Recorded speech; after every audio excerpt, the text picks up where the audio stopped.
बिस्मिल्लाहिर्रहमानिर्रहीम। अपना Islamic studio में खुशामदीद। गवर्नर के सामने उसका बेटा कोड़े खाता है। नाजरीन, आज हम आपको इल्म व हिकमत पर मबनी दो वाक़यात गोश गुजार करेंगे, लेकिन मुकम्मल वीडियो देखने से कबल आप हमारे चैनल को सब्सक्राइब कर दें और वीडियो के आखिर में कमेंट और लाइक करना मत भूलिएगा। नाजरीन, हज़रत अमर बिन अल-आस रदियल्लाहु ताला अन्हो अमीरुल मोमिनीन उमर बिन खिताब रदियल्लाहु अन्हो के अहद खिलाफत में मिस्र के हाकिम थे।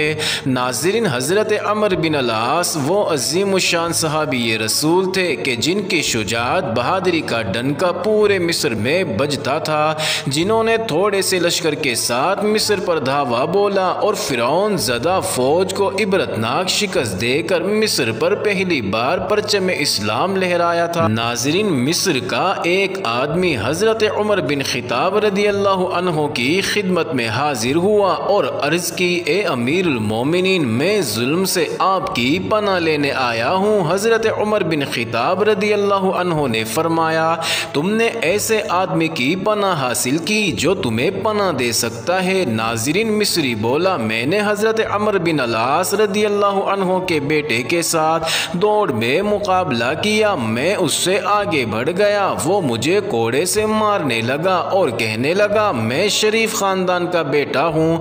नाज़रीन, ये शिकवा सुनकर हज़रत उमर फारूक रदियल्लाहु अन्हो ने मिस्र के हाकिम हज़रत अमर बिन अल-आस को ख़त लिखा कि वो अपने बेटे के साथ तशरीफ़ लाए। हज़रत अमर बिन अल-आस अपने बेटे के साथ अमीरुल मोमिनीन हज़रत सैयदना फारूक आज़म रदियल्लाहु अन्हो की खिदमत में हाजिर हुए तो उन्होंने पूछा, मिस्री कहाँ है, उसे बुला लाओ। नाज़रीन, वो सामने आया तो कहा, ये कोड़ा ले और मार और अपना बदला ले, और इतना ही बदला ले जितना उसने तेरे साथ हद से तजावुज़ किया।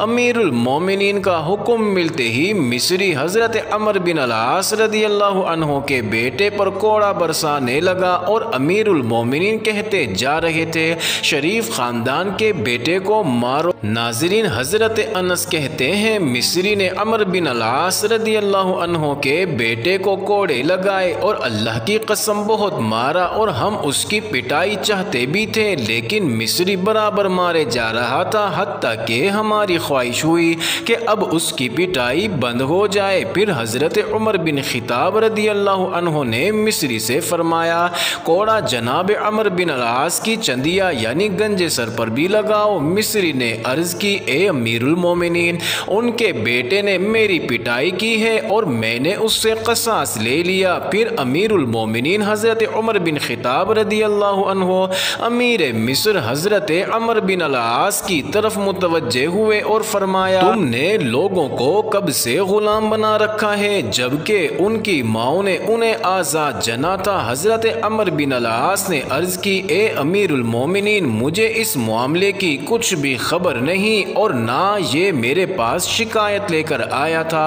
अपना इस्लामिक स्टूडियो के मोअज़्ज़िज़ नाज़रीन, ये थे इंसाफ के वो अजीम शान फैसले के जिनके आगे सूरज भी शर्मा जाए और चांद भी पर्दों में छुप जाए, और ये थे मुंसिफ आज़म और ये थे फारूक आज़म। मोअज़्ज़िज़ नाज़रीन, आइए इसी तरह एक और इल्म व हिकमत पर मबनी मुख्तसर सा वाक़या सुनते हैं और अपने दिल को मुनव्वर करते हैं। नाज़रीन, एक आलिम दीन अपने एक शागिर्द को साथ लिए खेतों में से गुजर रहे थे। चलते चलते एक पगडंडी पर एक बोसीदा जूता दिखाई दिया। साफ पता चल रहा था कि किसी बड़े मियाँ का है। करीब के किसी खेत खलियान में मजदूरी से फारिग होकर उसे पहनकर घर की राह लेंगे। शागिर्द ने जनाब शेख से कहा, हुजूर, कैसा रहेगा कि थोड़ी दिल लगी का सामान करते हैं, जूता इधर उधर करके खुद भी छुप जाते हैं। वो बुजुर्गवार आन कर जूता मफकूद यानी गुम हुआ पाएंगे तो उनका रद्द अमल दिलचस्पी का बाइस होगा। नाज़रीन, शेख कामिल ने कहा, बेटा, अपने दिलों की खुशियाँ दूसरों की परेशानियों से वाबस्ता करना किसी तौर पर भी पसंदीदा अमल नहीं। बेटा, तुम पर अपने रब के एहसानात है। ऐसी कभी हरकत से लुत्फानंदोज होने की बजाय अपने रब की एक नेमत से तुम इस वक्त एक और तरीके से खुशियाँ और सआदतें समेट समेट सकते हो, अपने लिए भी और उस बेचारे मजदूर के लिए भी। ऐसा करो कि जेब से कुछ नकद सिक्के निकालो और दोनों जूतों में रख दो, फिर हम छुप के देखेंगे कि क्या होगा और उस बुजुर्ग का रद्द अमल किस तरह का होगा। नाजरीन, बुलंद बख्त शागिर्द ने तामील की और उस्ताद और शागिर्द दोनों झाड़ियों के पीछे दुबक गए। काम खत्म हुआ। बड़े मियाँ ने आनकर जूते में पाँव रखा तो सिक्के जो पाँव से टकराए, तो एक हड़बड़ाहट के साथ जूता उतारा तो वो सिक्के उसमें से बाहर आ गए। नाजरीन, एक अजीब सी सरशारी और जल्दी में दूसरे जूते को पलटा तो उसमें से सिक्के खनकते बाहर आ गए। अब बड़े मियाँ आंखों को मलते हैं, दाएं बाएं नजरें घुमाते हैं, यकीन हो जाता है कि ख्वाब नहीं तो आंखें तशक्कुर के आंसुओं से भर जाती हैं। बड़े मियाँ सजदे में गिर जाते हैं। उस्ताद और शागिर्द दोनों सुनते हैं कि वो अपने रब से कुछ यूं मुनाजात कर रहे हैं, मेरे मौला, मैं तेरा शुक्र कैसे अदा करूं, तू मेरा कितना करीम रब है। तुझे पता था कि मेरी बीवी बीमार है, बच्चे भी भूखे हैं, मजदूरी भी मंदी जा रही है, तूने कैसे मेरी मदद फरमाई। इन पैसों से बीमार बीवी का इलाज भी हो जाएगा, कुछ दिनों का राशन भी आ जाएगा। उधर वो इसी गिरियावजारी के साथ अपने रब से महुए मनाजात थे और दूसरी तरफ उस्ताद और शागिर्द दोनों के मिले जुले जज्बात और उनकी आंखें भी आंसुओं से लबरेज थीं।